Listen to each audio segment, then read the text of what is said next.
कहा जाता है कुछ आत्माएं सिर्फ भटकती नहीं हैं, वो किसी ना किसी के जिस्म में घुसकर अपना काम पूरा करती है।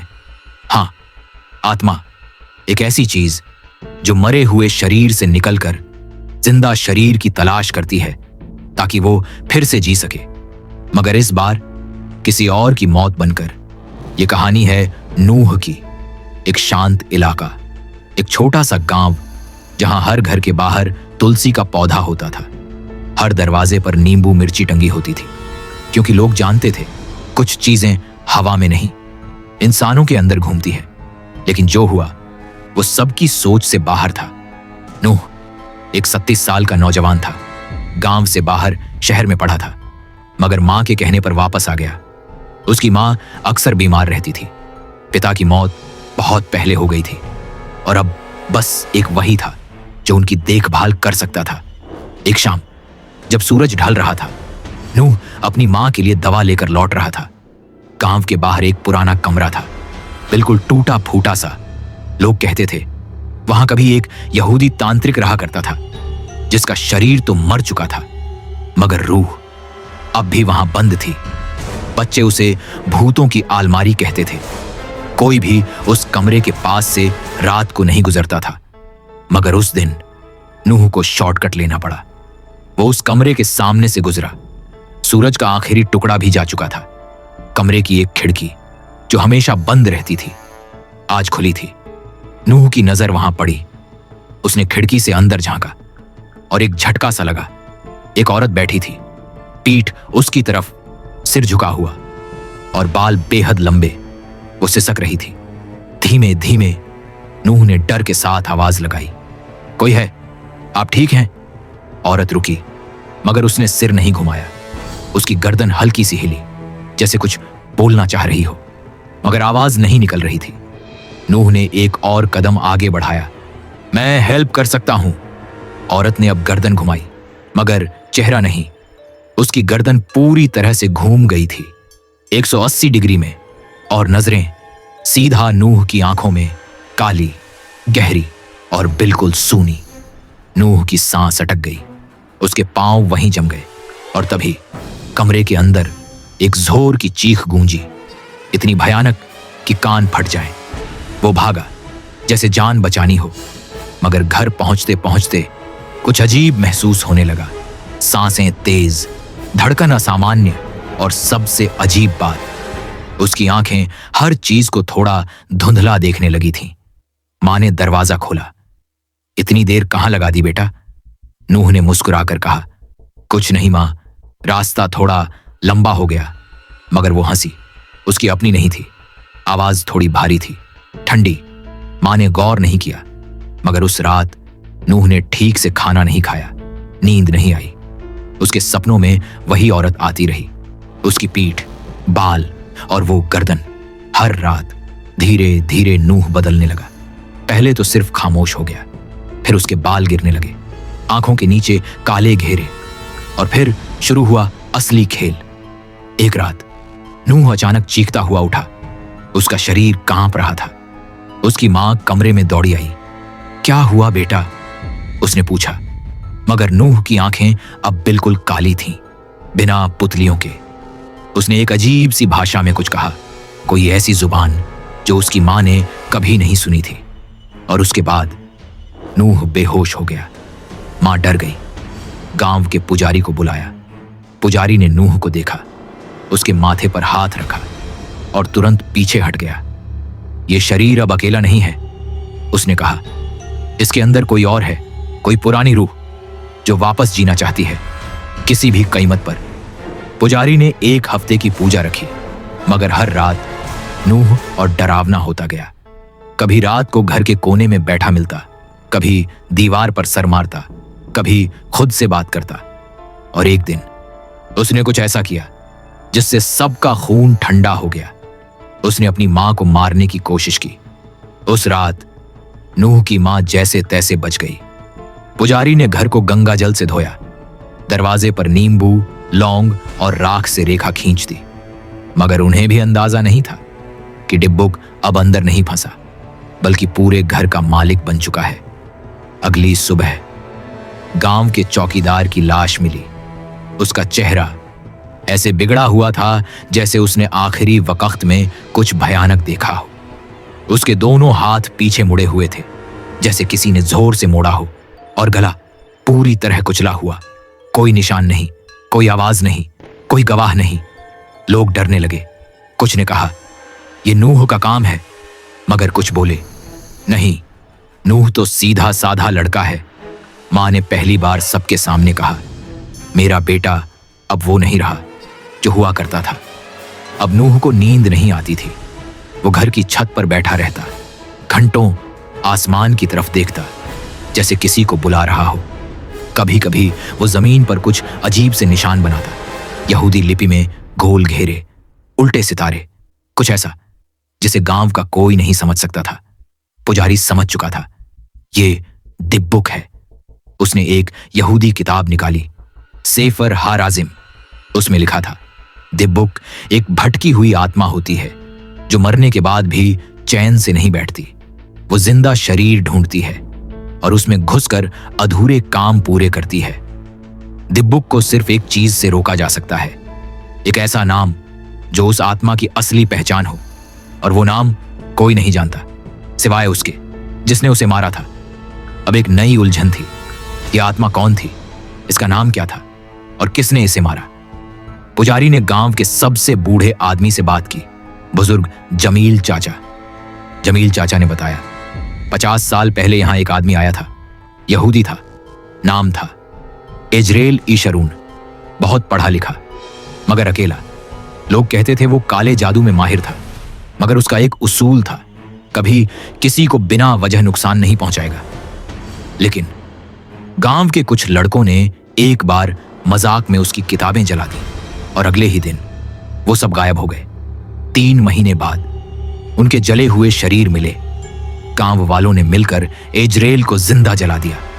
उसका शरीर तो राख हो गया, मगर उसकी आत्मा उसी कमरे में कैद हो गई जहां उसकी किताबें, ताबीज और टोने रखे थे। वही कमरा जहां से नूह गुजरा था। अब पुजारी जान चुका था, नूह के अंदर जो है वो कोई आम आत्मा नहीं, वो है अजरेल इशारून का डिबुक। उसकी एक ही चाहत थी, बदला। गांव में डर का माहौल था। बच्चे अब अकेले बाहर नहीं जाते थे।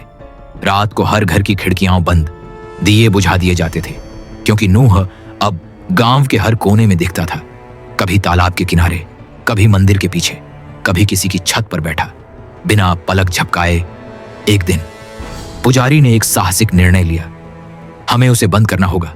दोबारा पुजारी, जमील चाचा और 4 और लोग गए उस कमरे की तरफ जहां से सब शुरू हुआ था, मगर रास्ते में ही उन्हें एक शव मिला। शरीर पूरा काला, जैसे अंदर से जला हो, चेहरे पर वही डर, वही घबराहट। पुजारी कांपते हुए बोला, वो जान गया है कि हम उसे रोकने आए हैं। जैसे ही वो कमरे के पास पहुंचे, दरवाजा अपने आप खुल गया। अंदर धुआं, दीवारों पर पुराने यहूदी मंत्र, और बीच में एक ताबूत, वही ताबूत जिसमें कभी एजरेल का शरीर रखा गया था, अब खाली था, मगर उसके अंदर से आती थी एक सांस, धीमी मगर गहरी। हाँ, पुजारी ने पूजा शुरू की, बारुक अता अदोनाय एलोहेनु। मगर तभी कमरे में हवा तेज हो गई, दरवाजा बंद, लाइट चली गई, और अचानक नूह अंदर आया। मगर ये नूह नहीं था, ये सिर्फ उसका शरीर था। उसकी आंखों से काला धुआं निकल रहा था। उसकी आवाज 3 अलग अलग सुरों में गूंज रही थी। तुम सबने मुझे जलाया था, अब मैं तुम सबको जलाऊंगा, एक एक को, धीरे धीरे। कमरा बंद हो चुका था, अंदर सिर्फ थे पुजारी, जमील चाचा, 4 गांव वाले और नूह। नहीं, अब वो नूह नहीं था, अब वो सिर्फ एक खोल था जिसके अंदर बैठा था एजरेल इशरून का बदला लेने वाला राक्षस। नूह की आवाज अब इंसानी नहीं रही थी। कभी वो एक औरत की तरह बोलता, कभी बूढ़े आदमी की तरह, कभी कोई बच्चा हंसता सुनाई देता। पुजारी ने कांपती आवाज में पूछा, तू क्या चाहता है? नूह ने गर्दन टेढ़ी की और बोला, तू जानता है, तू ही था जो सबसे पहले मुझ पर पत्थर फेंका था। पुजारी का चेहरा पीला पड़ गया। नहीं, वो मैं नहीं था। झूठ!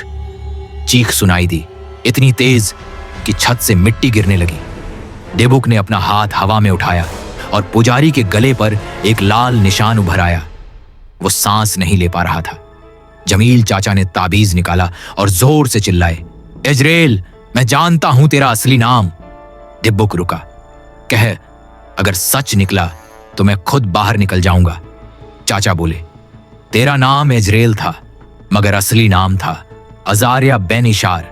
तेरे पिता ने तुझे छोड़ दिया था। तूने बदले में हर उस आदमी को मारा जिसने तुझे अकेला छोड़ा। कमरे में सन्नाटा छा गया। नूह का शरीर कांपने लगा। डिबुक की आवाज अब सिर्फ फुसफुसाहट बन गई। तूने कैसे जाना? तेरी पुरानी किताबों में, चाचा बोले। पुजारी ने तुरंत अवसर देखा और मंत्र पढ़ना शुरू किया। अदोनाय एलोहिम शमोर एत हनेफेश। नूह चिल्लाया। उसकी आंखों से काला खून बहने लगा। उसका सिर पीछे की तरफ मुड़ने लगा। हवा तेज, रोशनी की बिजली जैसी चमक, फिर अचानक शांति। नूह जमीन पर गिरा पड़ा था। धड़कनें धीमी मगर चल रही थीं। पुजारी धीरे धीरे पास गया, उसके माथे से राख साफ की। उसकी आंखें खुली।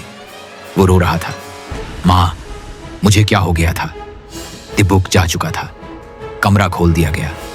गांव वालों ने राहत की सांस ली, मगर कहानी वहीं खत्म नहीं हुई। 3 दिन बाद गांव में एक बच्चा अचानक बीमार पड़ा। उसे कुछ दिखता था, एक परछाई जो सिर्फ उसे देख रही थी। उसने दीवार पर कुछ लिखा, अजारिया अभी गया नहीं है। अजारिया अभी गया नहीं है। और उस रात कमरे में रखे ताबूत से फिर वही सांस सुनाई दी। नूह अब घर पर था, कमजोर, सहमा हुआ, लेकिन जिंदा।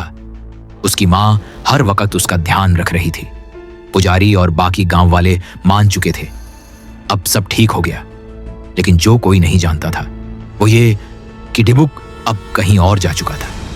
गांव की एक 16 साल की लड़की रायना, जो पढ़ने में होशियार थी, मंदिर में भजन गाती थी, वो अचानक चुपचाप हो गई। पहले तो माँ बाप ने सोचा शायद कोई बात बुरी लग गई है। फिर उसकी आंखें हर समय ऊपर की तरफ रहने लगीं, जैसे वो किसी से बात कर रही हो। और फिर उसने खाना बंद कर दिया, बस दीवारों को घूरती रहती थी और अपने नाखून खाती थी। एक रात उसकी मां की चीखों से पूरा मोहल्ला जाग गया। लोग दौड़े और देखा रायना कमरे की छत पर उलटी लटक रही थी, जैसे किसी अदृश्य ताकत ने उसे पकड़ रखा हो। उसकी आंखें सफेद, शरीर हवा में तैरता हुआ, और उसके मुंह से वही आवाजें निकली जो नूह के अंदर थी। तुम समझे थे मैं गया, मैं तो बस और करीब आया हूं। अब मैं हर जगह हूं। गांव के लोग डर के मारे भागने लगे। पुजारी समझ गया ये कोई एक डिबुक नहीं, यह आत्मा अब शरीर से आजाद हो चुकी है। अब उसे किसी शरीर की जरूरत नहीं। वो हवा में है, आंखों में है, रातों में है। पुजारी ने रायना को पकड़ने की कोशिश की, मगर जैसे ही वो पास आया उसकी आंखों से खून बहने लगा और रायना बोली, तूने मेरा नाम लिया था ना, अब तेरा नाम मैं मिटा दूंगा। उस रात पुजारी की लाश मंदिर की सीढ़ियों पर मिली। उसका चेहरा पूरी तरह गायब था, बस चमड़ी और 2 छेद, जैसे कोई उसकी आंखों से उसकी आत्मा खींच ले गया हो। अब गांव वालों ने फैसला किया, इस आत्मा को रोकने का एक ही तरीका है। जहां यह सब शुरू हुआ वहीं इसे बंद करना होगा। लोग फिर से उस कमरे में पहुंचे जहां इजराइल का ताबूत रखा था। अब वहां कुछ भी नहीं था, बस दीवारों पर लिखा था, डिबुक अब सिर्फ हवा नहीं, अब वो हर इंसान का हिस्सा है। और तब से गांव में एक कहानी चल पड़ी। अगर किसी के सामने एक बच्चा बिना पलक झपकाए लगातार 30 सेकंड देखे तो समझ जाना अब उसके अंदर कोई और है। अगर कोई अचानक हंसते हंसते रोने लगे तो समझ जाना वो अब अकेला नहीं है। और अगर कोई इंसान तुम्हारा नाम बार बार पूछे तो भाग जाओ, क्योंकि डिबुक नाम से पहचानता है और नाम से मारता है। गांव अब आधा खाली हो चुका था। बहुत से लोग भाग चुके थे, कुछ पागल हो गए थे और कुछ अब दिखते ही नहीं थे। डिब्बुक अब इंसानों के डर से नहीं छिपता था, अब वो खुद इंसानों में रहने लगा था। हर घर में अजीब घटनाएं, कभी घड़ियां उल्टी चलने लगती, कभी दीवारों पर खुद ब खुद नाम लिखे जाते, कभी किसी के कान में कोई फुसफुसाता, तू बस कह दे मैं आ जाऊं। नूह अब खुद को कोसने लगा था। काश उस दिन मैं उस रास्ते से न गुजरता। उसकी मां अब बोलती नहीं थी, बस दिन भर दीपक जलाती और रात को उसी कमरे के सामने बैठ जाती। तू अंदर नहीं आया बेटा, तू तो यहीं रह गया, वो बुदबुदाती। एक रात नूह को सपना आया। वो अपने ही शरीर के बाहर खड़ा था और उसके सामने 10-12 नूह और खड़े थे।